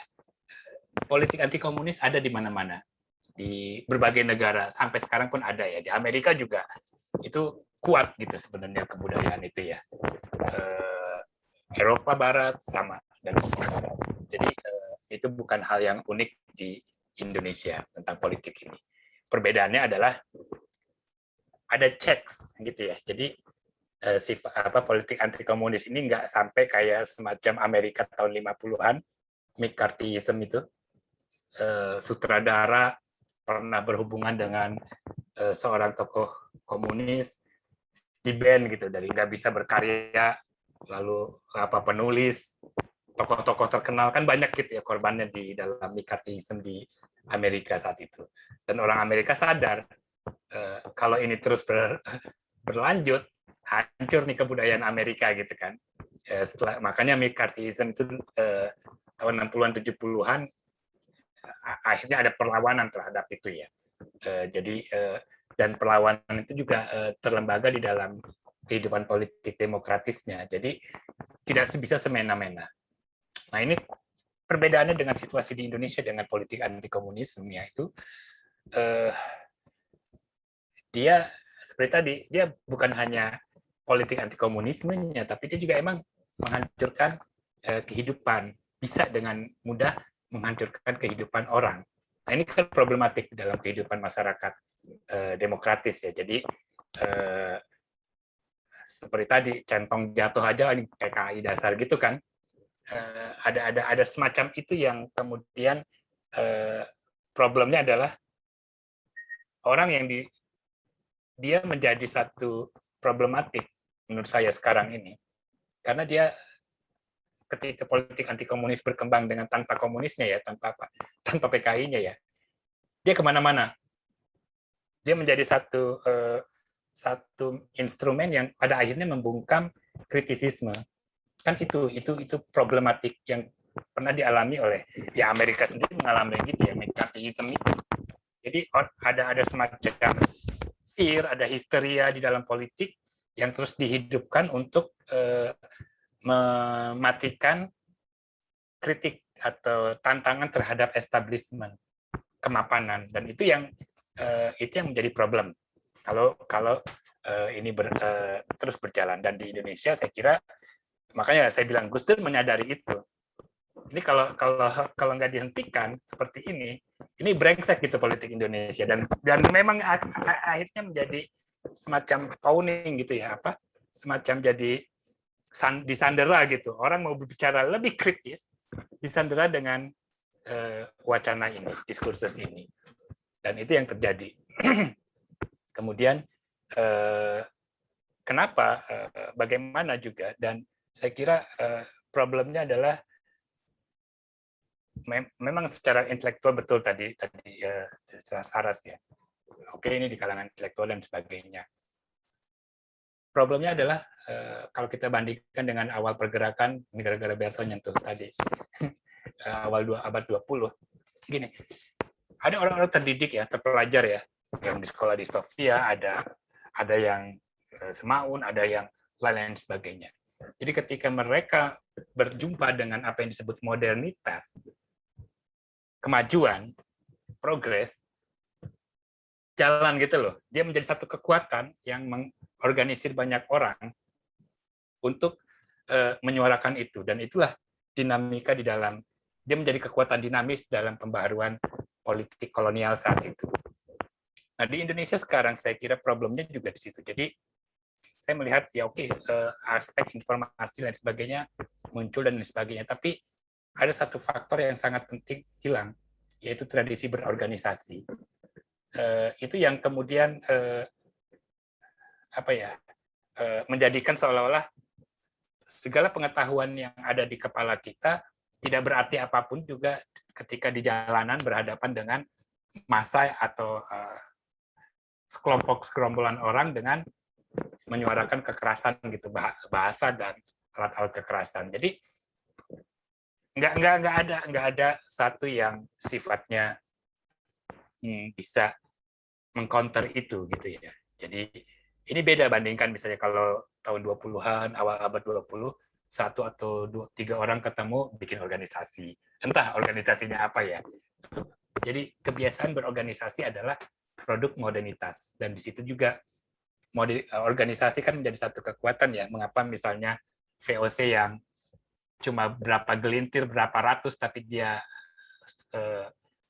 maju dalam artian pengorganisasian, dia bisa menundukkan banyak orang. Itu yang kemudian hilang dalam tradisi Orde Baru secara sistematis memang membuat orang tidak lagi bisa berorganisasi. Dan kita menjadi bodoh untuk berorganisasi ya. Ributnya nggak jelas gitu kadang-kadang ya. Nggak suka karena masalah pribadi diangkat menjadi persoalan ideologi lain sebagainya. Jadi menjadi masalah. Jadi tradisi berorganisasi lemah, khususnya di kalangan yang terpelajar atau kalangan anak muda. Nggak tahu ya, Semar juga mungkin, Semar adalah satu bentuk organisasi ya, dan lain sebagainya. Dan itu yang kemudian problematis di dalam kehidupan kita sekarang. Dan terakhir saya kira batasnya juga jelas, batasnya bahwa saya mau melihat bahwa individuality itu penting ya, bukan individualismenya. Keberdayaan individu sekarang sudah mulai sebenarnya diberikan oleh informasi ya, pengetahuan dan sebagainya. Tapi juga kita, makanya tadi saya bilang kita belum sempat renaissance, kita belum lihat orang, yang kita lihat itu adalah kerumunan gitu kan. Oh ini kelompoknya ini kelompoknya ini. Kita belum bisa sampai pada titik di mana individualitas kita bisa muncul untuk memberikan satu kekuatan dalam perubahan sejarah seperti itu. Sebenarnya sudah dimulai pada saat Khairil Anwar ya, aku. Kan sebelumnya orang Indonesia nggak bisa bilang aku itu siapa, itu nggak bisa gitu ya. Dia hidup dalam satu guyup-guyup yang, jadi akunya itu nggak muncul. Aku sebagai individualitas yang menolak pada ketertundukan. Nah, ini yang saya kira juga kalau misalnya ada maksudnya gerakan kebudayaan bisa membangkitkan ini juga gitu, sehingga orang tidak dengan mudah diluruhkan oleh argumen-argumen bahwa ini untuk kepentingan negara, ini untuk kepentingan dan sebagainya. Orang bisa lebih kritikal dalam hal itu. Begitu kira-kira. Oke. Terima kasih banyak Mas A dan Mas Berto atas jawabannya. Ini ada satu pertanyaan lagi sebenarnya, nggak apa-apa ya, sebagai pertanyaan terakhir, dan ada satu cerita dari salah satu teman yang menulis di question gitu tentang, jadi ada namanya Dinda Zara gitu, salah satu partisipan yang hadir sebagai anak sejarah yang masih maju mundur karena maju mundur mau mengangkat isu tentang Lekra dan sebagainya, karena dia merasa itu masih jadi hal yang sensitif di yang terjadi gitu di lingkungannya, yang membuat dia maju mundur gitu. Dan ini ada satu pertanyaan dari Rama Ardana gitu. Seberapa besar sebetulnya sih dampak film senyap dalam mengubah pandangan penonton atau di masyarakat secara umum? Terus juga menurut Mas A dan Mas Berto, perbedaan pandangan generasi muda yang tumbuh dewasa pasca Orba dengan generasi yang dibesarkan di masa Orba soal 65 tentang hak asasi manusia, bagaimana sih pandangannya? Tapi ini sebelum dijawab sama Mas A sama Mas Berto, aku cuma mau memberi informasi aja bahwa sebenarnya film senyap itu tidak lulus sensor di Indonesia gitu. Jadi apapun alasannya film itu diputar secara publik, dia akan dilarang karena Indonesia memang sudah takut dengan wacana yang dibawa oleh film Senyap maupun Jagal. Bukan hanya film Senyap dan Jagal, bahkan salah satu film Indonesia tentang terorisme, tentang bom Bali juga tidak lulus sensor, judulnya Person and Paradise di Indonesia. Nah itu jadi ada satu permasalahan juga tentang distribusi film ini. Di 2018 gitu di Malang juga pernah terjadi penutupan pemutaran diskusi film Senyap oleh Ormas, dan itu dibiarkan oleh kepolisian begitu saja. Itu sih. Silakan Mas AA dan Mas Berto bisa dijawab pertanyaan. Ya, pertama kalau tadi yang soal skripsi dan mengangkat lekra, mungkin nanti Bang aja deh yang jawab soal skripsi sejarah soalnya. Terus kalau soal film Senyap ini dan juga Jagal, saya kira lumayan sebenarnya ya efeknya terhadap kita gitu. Ini kan saya lupa sih berapa tahun yang lalu ya muncul pertama tuh, berapa ya, lupa deh, lupa berapa tahun yang lalu, cukup lama sebetulnya, sudah cukup lama. Saya ingat juga dulu itu diputar di TIM, sempat diputar di TIM, cukup rame yang datang, bahkan beberapa anak-anak UI itu disuruh datang tuh nonton untuk UTS tuh. Saya ingat banget tuh, suruh nonton sama siapa nggak tahu lah, dosennya waktu itu nonton untuk bikin tugas UTS. Bener, ingat banget deh itu tuh. Jadi, dan setelah itu, dan waktu itu memang problemnya mungkin begitu ya, ketika semakin dilarang, semakin disensor apa segala macam, kita kan jadi penasaran juga kenapa sih disensor ini, kan kenapa sih gitu misalnya. Jadinya banyak yang cari tahu gitu. Dan saya kira kayaknya setelah 2 film ini muncul, wacana tentang 65 dan lain sebagainya itu juga makin kerap muncul tuh. Baik di dalam tulisan-tulisan pendek, dan bukan cuma di media-media tertentu doang, misalnya cuma di Indo Progress doang, nggak di situ doang gitu. Muncul banyak banget. Bahkan kalau teman-teman suka, kebetulan saya ini anak daerah gitu, kadang-kadang suka main ke website-website yang bersifat kedaerahan juga muncul wacana-wacana itu. Banyak teman-teman mulai menggali di masa-masa itu di daerah saya seperti apa sih, itu mulai banyak. Contoh misalnya di Momere ada teman-teman komunitas KH, anak-anak muda yang juga menggali tentang 65 di Momere misalnya, dalam kegiatan-kegiatan mereka. Jadi mungkin kalau perbandingan sebelum film Senyap dan Jagal muncul, dengan setelahnya saya kira perubahannya cukup lumayan. Orang semakin sering membicarakan itu, wacananya semakin ini besar. Nah kalau misalnya perbandingan antara generasi di masa Orba dengan generasi di masa sekarang, waduh, susah nih, saya kan generasi masa sekarang, jadi nggak bisa membedakan. Tapi saya kira pastinya ada ya, mungkin di generasi masa sekarang bisa lebih terbuka, bisa lebih santai, karena seperti tadi yang Bang A bilang, dia nggak langsung gitu berhadapan dan nggak langsung merasakan. Mungkin kalau merasakan pun waktu itu masih kecil, masih balita, nggak tahu apa-apa. Yang penting ada jajan, udah beres hidup segala macam kan, jadi belum terlalu merasakan. Tetapi untuk yang misalnya sekolah di masa Orde Baru misalnya, barangkali beda lagi. Ada P4 apa ya namanya, P4 segala macam yang juga sangat pastinya punya perspektif yang sangat berbeda. Saya kira dari saya begitu, Rian. Oke, siap Mas Berto. Makasih banyak. Monggo, Mas A. Ya, ya ini beberapa pertanyaan menarik ya. Memang sangat jelas. Saya juga generasi sekarang ya kali ya. Saya mau compare dengan generasi zaman saya kuliah dulu. Betul memang artinya gini, ada semacam kita nggak merasakan, ada semacam trauma kolektif ya yang terus bercokol gitu. Jadi batas-batas itu sudah kita buat sendiri di dalam pilihan pribadi kita. Dan itu sangat kuat, gitu, sangat kuat karena memang masih juga artinya tadi udah selain P4-nya kita lihat ada tentara di mana-mana. Kalau jadi tentara itu betul-betul pada masa itu ya kita nggak mau jadi gubernur aja harus jadi tentara gitu kan. Kan sekarang beda. Jadi ada satu pergeseran. Jadi kita dulu merasa sebagai warga negara kelas 2, sekarang saya kira Anda semua bisa menjadi warga normal apa adanya ya. Cuma problemnya adalah tadi seperti disampaikan siapa yang skripsi tadi ya. Ya di situ jadi bug itu tetap ada. Gimana pun bug itu nyangkut gitu loh. Softwarenya itu sudah lebih canggih dibanding kalau zaman saya Windows 3.0, sekarang udah berapa ya?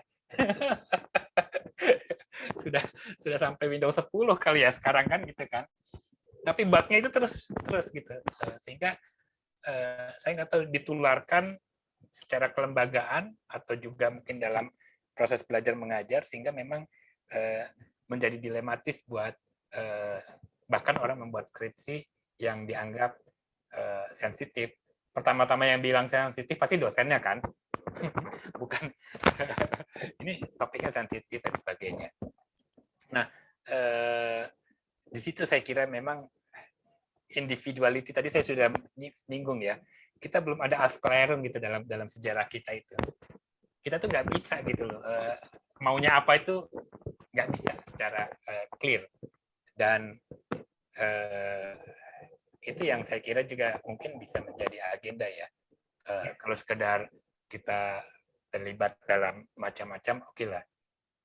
Jadi saya agak iri kalau misalnya ya mungkin teman-teman seusia Anda dari negara lain enak aja gitu loh, nggak ada masalah kan gitu kan. Mengambil ini, mereka tahu ada resiko memang. Tapi nggak ada beban di dalam dirinya. Yang ada adalah berhitung tentang resiko itu, berkalkulasi tentang resiko. Nah ini yang saya kira cacat di dalam software ini yang kemudian mungkin bisa menjadi agenda reformasi selanjutnya ya, untuk mengubah lanskap politik kontemporer kita dalam budaya politik juga, bagaimana kewargaan itu total harus gitu loh. Sebagai warga itu ya saya nggak salah lah kalau saya misalnya katakan tadi saya membuat skripsi tentang PKI, ya nggak salah lah, nggak ada salahnya gitu, apa salahnya gitu kan. Atau saya bersimpati pada korban, apa salahnya saya gitu loh, kenapa saya harus merasa bersalah atau dipersalahkan dengan tindakan saya gitu. Dan itu yang saya kira memang harus dibuat, karena saya warga gitu, sebagai saya dilindungi oleh konstitusi untuk bilang itu salah gitu kan. Nah, itu yang problem di dalam software politik kita. Jadi saya ingat banality of evil-nya siapa? Aduh, perempuan itu. Hannah Arendt, Bang. Oh, Hannah Arendt, ya betul. Jadi ketika dia bilang Eichmann di mana Yerusalem itu, jadi emang banality. Jadi kita tidak bisa berpikir secara kritikal, kita hanya menjalankan. Kayak pamannya siapa tadi, pamannya Adi ya, dia hanya menjaga gitu loh, nggak ini. Tapi kemampuan tidak menggunakan nalar itu untuk satu hal yang dianggap benar oleh seorang individu itu kan problematis. Jerman terjadi pada tahun 45 dan kita juga kita berharap begitu. Jadi saya kira perasaan bahwa saya menggunakan nalar saya, kemanusiaan saya seperti yang disampaikan Gus Dur, dan itu saya merasa yakin pikiran saya dan kemanusiaan saya dilindungi oleh undang-undang dan konstitusi. Nah, bukan dilindungi oleh keberadaan aparat keamanan ya, kalau itu nggak perlu gitu loh. Saya nggak perlu ada penjaga di mana rumah, nggak. Yang penting adalah konstitusi menjaga hak saya. Saya bisa hidup secara normal, saya punya nalar, saya punya pilihan-pilihan hidup dan sebagainya, dan itu harus dihargai kalau kita memang yakin dengan demokrasi kita harus mengarah ke sana gitu. Jadi agendanya kata kerja sebenarnya ke depannya ya begitu. Kira-kira dari saya gitu ya. Oke. Terima kasih banyak Mas Berto atas tanggapannya. Ini kita udah masuki terakhir nih sebelum Mas AA dan Mas Berto closing statement. Aku sedikit merangkum diskusi hari ini gitu tentang bedah film. senyap kejahatan negara yang disangkal gitu, bahwa The Look of Silence bisa gitu menggambarkan sebenarnya apa yang terjadi, trauma yang digambarkan dalam The Look of Silence lewat ibu dan ayahnya Adi, kolaborasi semiotik yang dipakai, bagaimana penjelajahan Adi mencari tahu gitu tentang para algojo, bahkan sampai orang yang masih berkuasa pada saat film itu dibuat gitu, ternyata mereka punya sifat-sifat defensif gitu dengan apa yang dilakukannya pada masa lalu, terutama seorang DPRD tersebut gitu, yang menghalalkan bahkan mengiyakan pembantaian sebagai salah satu jalur untuk politik kekuasaannya terus berkuasa gitu. Dan selain The Look of Silence gitu, teman-teman, kalian bisa mengakses filmnya di websitenya gitu, The Look of Silence. Terus juga ada juga teman-teman yang membuat film tentang tragedi 65, tuduhan-tuduhan tentang komunis. Kalian bisa cari, namanya Urut Sewu Bercerita. Terus juga ada film Jagal, juga ada film UNA yang menceritakan tentang 2 orang. Banyak pilihan untuk terkait film-film tentang peristiwa terjadi, tentang ekstrapol, dan jangan pernah membiarkan suara-suara korban, keluarga korban dan teman-teman di sekitarnya terus-terusan disangkal gitu sama negara, bahkan kerap kali ditiadakan gitu oleh negara, bahkan sama aparat yang berkuasa pada saat itu, sampai akhirnya 30 September selalu jadi hari-hari yang menegangkan untuk para korban gitu, karena selalu diputar di TV nasional sebuah film yang megah, yang besar gitu, dengan biaya produksi termahal pada zaman itu gitu. Itu aja diskusi beda film Senyap Kejahatan Negara yang Disangkal. Waktu dan tempat nih Mas Andi dan Mas Berto boleh closing statement. Siapa yang muda duluan nih? Ya. Oke, teman-teman, terima kasih banyak sudah mengundang ke diskusi ini. Kalau bagi saya tetap kembali ke yang tadi sudah sempat saya katakan, intinya mungkin kita, kalau mau kita entah itu aktivis, entah itu pelaku budaya, pekerja budaya, entah itu intelektual dan lain sebagainya, perlu menjadi semacam berteman baik dengan sejarah gitulah, bukan hanya kenal atau ya gue kenal orang itu bukan seperti itu, tetapi gue berteman baik dengan orang itu.